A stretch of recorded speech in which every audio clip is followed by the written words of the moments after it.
Welcome back to our journalist roundtable. Let's get back to our panel.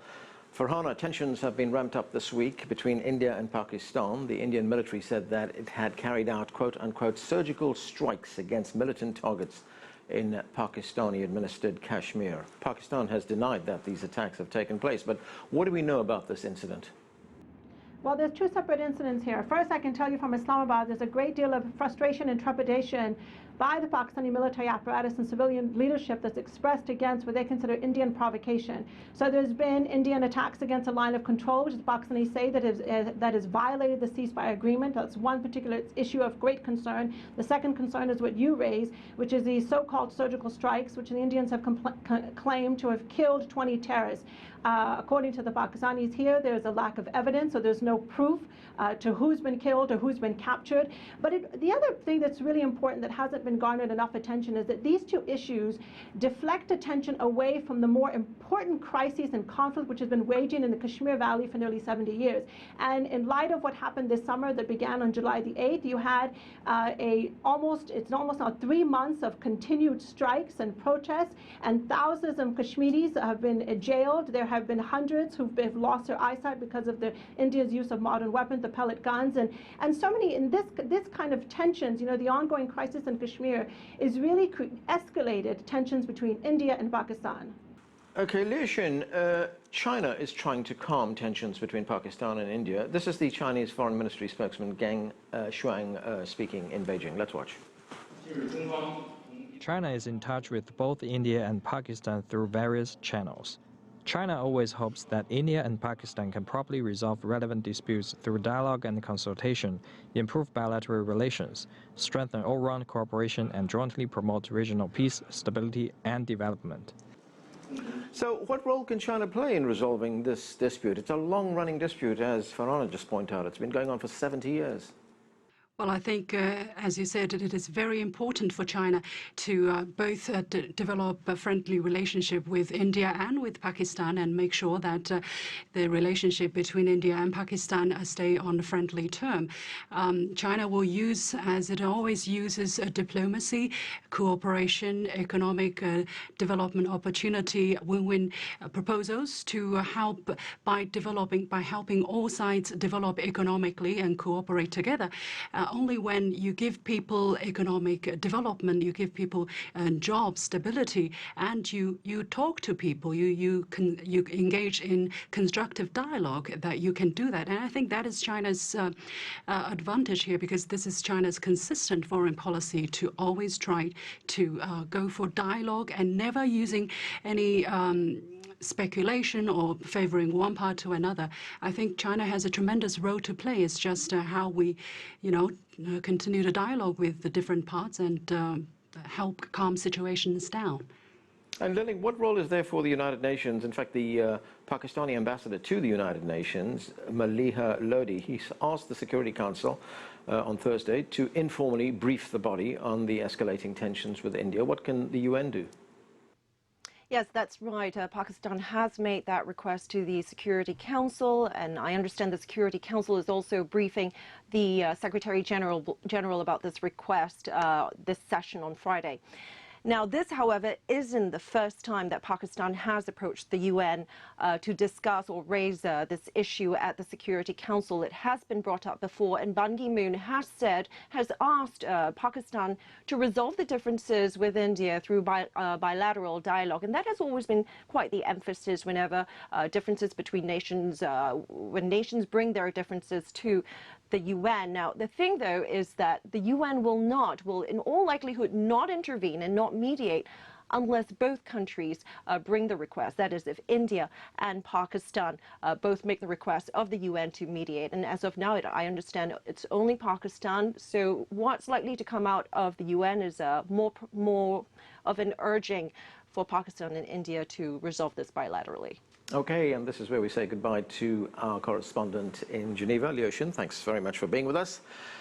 Let's move on to the US election with the rest of our panel. And Simon, the first debate between Hillary Clinton and Donald Trump has taken place. Let's watch. And look at her website. You know what? It's no different than this. She's telling us how to fight ISIS. Just go to her website. She tells you how to fight ISIS on her website. I don't think General Douglas MacArthur would like that too much. The next segment, we're continuing the subject of I have a plan to fight ISIS. No, you're telling the enemy everything you want to do. No, we're not. See, you're telling the enemy everything you want to do. No wonder you've been fighting. No wonder you've been fighting ISIS your entire adult life. Folks, go to the fact checkers, get folks, to work. you are on. What did you make of it, Si? Well, I was there, I mean, not in the room, but right outside it, observing the circus surrounding it. And, you know, first of all, we're in the midst of total insanity here. Secondly, we are in the midst of a circus. And that wasn't even the worst of it, right? That wasn't even the most immature area of it. Look, clearly, Donald Trump, I think, had a very good 20 minutes at the start. He was very strong, hitting Hillary Clinton over free trade and her shifting positions on issues, including the Trans-Pacific Partnership, the proposed free trade deal with the Asia-Pacific region. But then everything started falling apart for him. He was evidently unprepared, woefully unprepared, and she was evidently overly prepared. I mean, she was ready with those zingers that will be remembered from this debate, the one about stamina, and, you know, she's prepared for the presidency as well as preparing for the debate.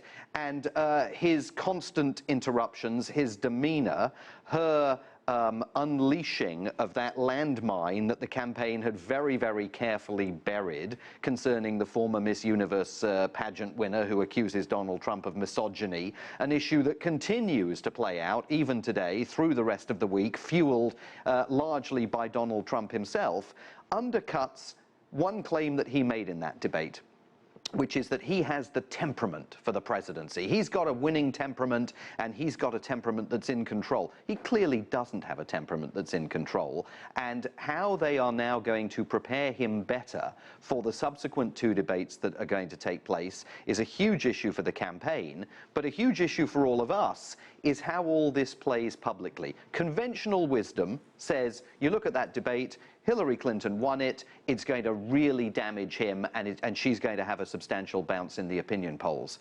We're not actually seeing that. His support seems to be very solid, and in some of the battleground states where the election will be won or lost ultimately, even appears to be growing. And that has still got to be very, very confounding to the Clinton campaign. Liling, both these candidates met with several world leaders during the recent UN General Assembly meetings in New York. Any sense of what they make of either a Hillary Clinton presidency or a Donald Trump in the White House? Yes, both Hillary Clinton and Donald Trump did meet with some world leaders during the high-level UN General Assembly week. And there was a lot of scrutiny over how they conducted themselves. Now, we know Clinton met with Ukraine's Petro Poroshenko, with Japan's Shinzo Abe, and also with Egypt's Abdel Fattah el-Sisi. And for her, many observers said this was a chance for her to strut her diplomatic stuff and to build on existing relationships. She is, after all, a known personality in the international community. Now, for Donald Trump, who met with Egypt's el-Sisi, it was a chance for him to kind of test drive a possible presidency as well. And that was how it was seen.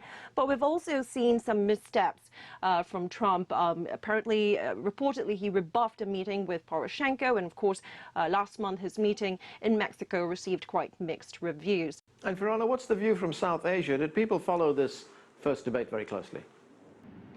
Yeah, well, I think I want to speak now as an American Muslim woman, and I want to say that I don't believe that neither presidential candidate, Trump or Mrs. Clinton, has a plan to defeat ISIS. But one thing I can say from speaking as a Muslim woman and obviously now being in the Muslim world here, that people are leaning towards Mrs. Clinton, even though she's seen as soft on power and that she will continue the current policies and practices of President Barack Obama, and so there will be continued military strikes, for example. But the one thing that is to her benefit is that she has this policy of inclusion. So Muslim countries and even American Muslim communities actually lean towards her because she's seen as being fair, has a balanced approach, and that she has a policy of inclusion, whereas Trump clearly has this policy of exclusion. And quite frankly, he worries the Muslim nations and the people that I've spoken to. Okay, let's move on to our last segment. It's a segment where we normally ask our guests for the next big story, but today we're going to talk about the life and legacy of Shimon Peres, the Israeli leader who died this week. And let's go around the table with this, and I'd be grateful if you could keep this short, Lily. Yes, I believe that even though the international community will remember Shimon Peres as someone who had, for his role in negotiating the Oslo Peace Accords, for the Nobel Peace Prize, and for being a proponent of the two-state solution, remember that he was also a very controversial figure at home, precisely in Israel, precisely because of the Oslo Accords, and also among Arab nations, among some Arab nations over the Arab-Israeli conflict. So depending on who you ask, he is perceived as either a peacemaker or a war maker. Right, opinions are varied. It depends on who you ask, as you point out. Farhana? You know, I think he surely will be missed. This is a person who was a symbol of peace, as was rightly noted. He was a visionary. When I look at the Facebook page of Shimon Peres, you have many Jews who are speaking for him and saying that, Israel needs another Shimon Peres. You need someone who's able to build coalition and forge alliances rather than in order to construct a viable peace initiative, as he did in the region. And so I think that hopefully that now that Peres is, that now he's no longer with us, that there can be some lessons learned and people can look back at his policies. Some Palestinians will not necessarily accept this characterization, but certainly in the latter portion of his life, he was a man of common decency. He was a statesman. And there aren't many of those around these days. And in that regard, the idea that you can sit down and have a rational, normal conversation, especially after what we've just talked about, the US presidential election, in that regard, he'll really be missed.